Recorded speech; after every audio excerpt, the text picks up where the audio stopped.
अस्सलामुअलैकुम, कैसे हैं आप? ठीक हैं, अपने आप को टाइम दे रहे हो। अपने आप को टाइम दिया करो और मुस्कुराते रहा करो, ज़िंदगी बेहतर बनेगी। आज हम बात करेंगे कि कोई इंसान 1 सेकंड के लिए भी आपके दिमाग से नहीं निकल रहा। ऐसा उस बंदे ने आपके दिमाग में घर किया है कि वो 1 सेकंड के लिए भी नहीं निकल रहा। उसके पीछे क्या साइकोलॉजी है वो मैं आपको बताऊँगा। इवन ये साइकोलॉजी आप किसी पे यूज़ कर सकते हैं लेकिन मेरी बिल्कुल भी रिकमेंडेशन नहीं है। सिर्फ़ और सिर्फ़ इन्फॉर्मेटिव पर्पज़ के लिए आपके सामने ये चीज़ें रख रहा हूँ ताकि आपको चीज़ें पता होनी चाहिए क्योंकि सम टाइम ये चीज़ें रिवर्स आप पे अप्लाई हो जाती हैं। तो इस वजह से अप्लाई नहीं करनी। सबसे पहली चीज़ साइकोलॉजी के अंदर एक टर्म है जिसको बोला जाता है इमोशनल सब्स्टिट्यूट। इमोशनल सब्स्टिट्यूट क्या है? देखो, जब हम बात करें किसी भी चीज़ क्रिकेट पे करें या किसी और चीज़ पे करें, किसी सपोज़ एक खिलाड़ी इंजर्ड हो गया, उसकी जगह पे कोई और खिलाड़ी आके बैटिंग कर रहा है, तो वो उसकी जगह पे आया, वो सब्स्टिट्यूट है। ठीक है? एग्ज़ैक्टली लोग आपके साथ यही काम करते हैं। लव की जगह पे वो आपको कुछ और देते रहेंगे थोड़ा बहुत। आपको लगेगा कि नहीं ये लव ही है, ये बंदा केयर ही करता है लेकिन आपका माइंड इन चीज़ों को एक्सेप्ट नहीं करता। मिसाल के तौर पर लव की जगह पे वो आपको केयर दे देंगे या आपकी बेसिक ज़रूरियात पूरी कर देंगे। आप सोचेंगे कि यार ये लव है, वाक़ई लव है, ये ठीक है, ये चीज़ें ठीक हैं वाक़ई। लेकिन वो एक केयर होती है, वो एक बेसिक चीज़ें होती हैं जो आपको मिल जाती हैं, लेकिन आपका ब्रेन इन चीज़ों को एक्सेप्ट नहीं करता। लव क्या है? एग्ज़ैक्टली सामने वाले इंसान की प्रेज़ेंस आपको चाहिए। वो आपके लिए प्रेज़ेंट होना चाहिए। वो प्रेज़ेंट नहीं है, उसकी प्रेज़ेंस आपके पास नहीं है, लेकिन उसकी केयर है। अब लव की जगह पे वो केयर दे रहा है। अब यहाँ पे आके आपका जो माइंड है वो बिल्कुल स्टक हो जाता है, चुप हो जाता है। बात भी बिल्कुल ठीक करता है लेकिन उसकी प्रेज़ेंस आपके लिए नहीं, इमोशनल अवेलेबिलिटी नहीं है। और आपका ब्रेन इस जगह पे आके ऐसा स्टक होता है कि आप उसकी यादों, उसकी सोचों में गुम हो जाते हो। आपको उसकी बहुत याद आती है। आप तड़पते हो, आपके दिमाग से वो बंदा निकलता ही नहीं है। क्योंकि आपकी जो रिक्वायरमेंट है उस बंदे की प्रेज़ेंस या उस बंदे की इमोशनल अवेलेबिलिटी वो कंप्लीट नहीं हो रही। जब वो कंप्लीट नहीं होगी आपका ब्रेन तो उस बंदे की क्रेविंग करेगा ना, उस बंदे की और याद आएगी। तो 1 सेकंड क्या, 1 नैनो सेकंड भी वो बंदा दिमाग से नहीं निकलेगा, इतना वो बंदा हावी हो जाता है। और यहाँ तक के किसी और का मैसेज आएगा, लगेगा उसका मैसेज है, किसी और के लिए मोबाइल की टून बजेगी, जैज़ की यूफ़ोन की कॉल आएगी, जैज़ कैश वालों की कॉल आएगी, आपको लगेगा उसकी कॉल तो नहीं है। इतना आप उस बंदे में इन्वॉल्व हो चुके होते हो। इतना वो बंदा आपके ऊपर डोमिनेट हो चुका होता है या आपके दिमाग पर डोमिनेट हो चुका होता है। और वजह क्या है? वजह मैंने आपको ये वाली बताई है। ऐसी और भी पता नहीं कितनी हज़ारों वजूहात होती हैं, जो मैं कुछ-कुछ करके वीडियोज़ के अंदर बता रहा होता हूँ ताकि आप इन चीज़ों को समझें और आपके लिए फ्यूचर में नुकसान ना हो पाए, ठीक है? फिर एक और वजह होती है, देखो बातों को है ना आपने समझना है। दिमाग के लिए सबसे बड़ा थ्रिल पता क्या होता है?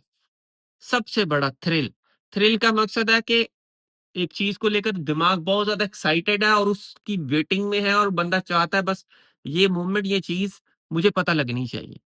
वो है किसी इंसान की अनप्रेडिक्टेबिलिटी। वो बंदा अनप्रेडिक्टेबल है। वो बंदा आपकी समझ से बाहर है। आप समझना चाहते हो नहीं समझ पा रहे। उसकी कुछ चीज़ें मिसिंग है। उसकी कुछ इन्फॉर्मेशन इन्फॉर्मेशन मिसिंग है। वो कुछ लोग अपनी इन्फॉर्मेशन को हाइड करते हैं। कुछ लोग कुछ और चीज़ों को हाइड करते हैं। लोग हाइड कर रहे होते हैं, वो लोग छुपा रहे होते हैं। या फिर वैसे ही उसकी कुछ ऐसी हरकतें हैं, मशकूक हैं। तो आप उनके लिए अच्छे से उनको समझ नहीं पा रहे कि व्हाट इज़ दिस? जिसकी वजह से भी आपका ब्रेन एक जगह पे स्टक हो जाता है और 1 सेकंड के लिए भी वो बंदा आपके दिमाग से नहीं निकलता क्योंकि ब्रेन अंडरस्टैंड ही नहीं कर पा रहा और ब्रेन के लिए एक थ्रिल है, जिसकी वजह से ब्रेन उस चीज़ से निकल ही नहीं रहा। हर वक़्त उसकी सोचें, यादें उठते-बैठते दिमाग में वो चल रहा है। तो डेफ़िनेटली फिर तकलीफ़ तो होगी ना, तकलीफ़ तो होगी, सुकून तो बर्बाद होगा। उसकी सोचों में तो हम जाएँगे ही जाएँगे ना। और हम दिन-रात उसके बारे में सोचते रहते हैं, सोचते रहते हैं, सोचते रहते हैं कि जी कैसे ये चीज़ें होंगी, कैसे फलाँ चीज़ होगी, हम जो है ना इस बंदे को कैसे डील करें। हर वक़्त आप ये सोच में होते हो कि मैं इसको कैसे डील करूँ। मैं जो है ना अ क्या करूँ ताकि ये बंदा मेरे साथ ठीक हो जाए, राइट? बहुत ज़्यादा आप टेक्निक्स देखते हो और दिमाग फिर निकलता ही नहीं, हर वक़्त उसी को सर्च कर रहे हो, उससे रिलेटेड कंटेंट, उससे रिलेटेड लोगों से बात, पता नहीं क्या-क्या। ठीक है? अच्छा, फिर एक और चीज़ ज़हन में रखें, इसको ये आपके पेशेंस पे डिपेंड करता है कि आप में सब्र नहीं होता। एक चीज़ है जिसको बोला जाता है परसीव्ड रिजेक्शन थ्योरी।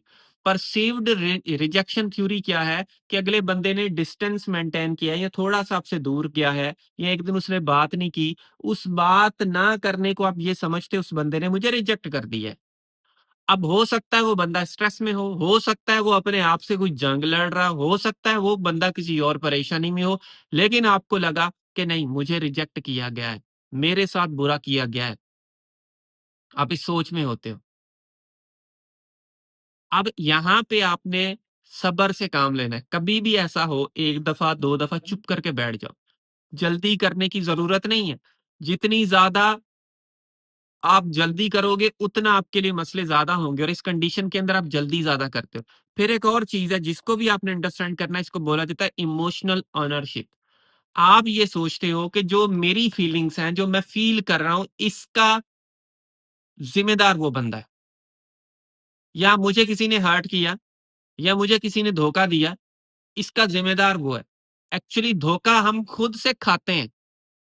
किसी पे बिलीव करके, किसी पे ट्रस्ट करके, किसी के सामने वो रख के जो रखना नहीं चाहिए था, किसी की मीठी बातों में आके, तो ज़िम्मेदार हम हैं, अपनी फीलिंग्स के ज़िम्मेदार हम हैं। हमने उसको मौका दिया, हमने उस बंदे को इतनी इजाज़त दी कि वो हमें हर्ट करे, तो उसने हर्ट कर दिया, उसने तकलीफ दे दी, उसने धोखा दे दिया।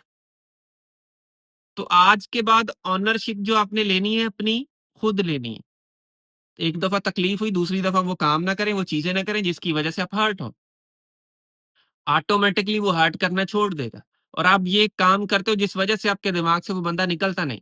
अब बस उसी का कसूर उसने किया, उसको रियलाइज़ हो, उसको एहसास हो क्यों नहीं हो रहा, क्यों नहीं हो रहा, क्यों नहीं हो रहा, क्यों नहीं हो रहा, बस इसमें लगे रहते हो और जब ये चीज़ करते रहते हो, सुकून आपका और डिस्टर्ब होता है, दिमाग से वो फिर और ज़्यादा नहीं निकलता। अच्छा फिर एक और चीज़ आती है emotional time zone. Emotional time zone क्या है? देखो इस चीज़ को भी अंडरस्टैंड करना है, ये भी सब्र के अंदर आता है कि आपके अंदर सब्र नहीं होता जिस वजह से ये चीज़ होती है। एक बात हुई आप दोनों के दरमियान, अब एक बंदा चाहता है फ़ौरन सुलह हो, दूसरा बंदा नहीं चाह रहा। हर बंदे का टाइम ज़ोन ठीक होने का अलग होता है। हर बंदा कोई 1 दिन के अंदर नॉर्मल हो जाता है, किसी को 3 दिन चाहिए।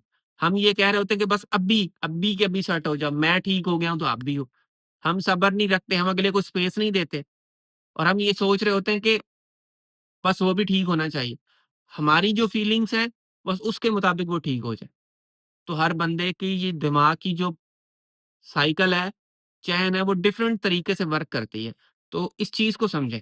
जब आप ये काम करते हो, आपके अंदर सब्र खत्म हो जाता है, जिसकी वजह से भी आपके दिमाग में वो बंदा रिवॉल्व करता है और वो बंदा और हवाओं में उड़ता है जब आप उसको बार-बार मैसेजेस करते हैं, ठीक हो जाओ, ठीक हो जाओ, ठीक हो जाओ। मुझे उम्मीद है, आपने इस वीडियो से कुछ ना कुछ चीज़ें ज़रूर सीखी होंगी। So thank you for watching this video. आखिर में मेरी आप सब लोगों के लिए दिल से दुआ है, अल्लाह आपको खुशियाँ दे और आपके सारे गम धो दे। आमीन सुम्मा आमीन। अल्लाह हाफ़िज़।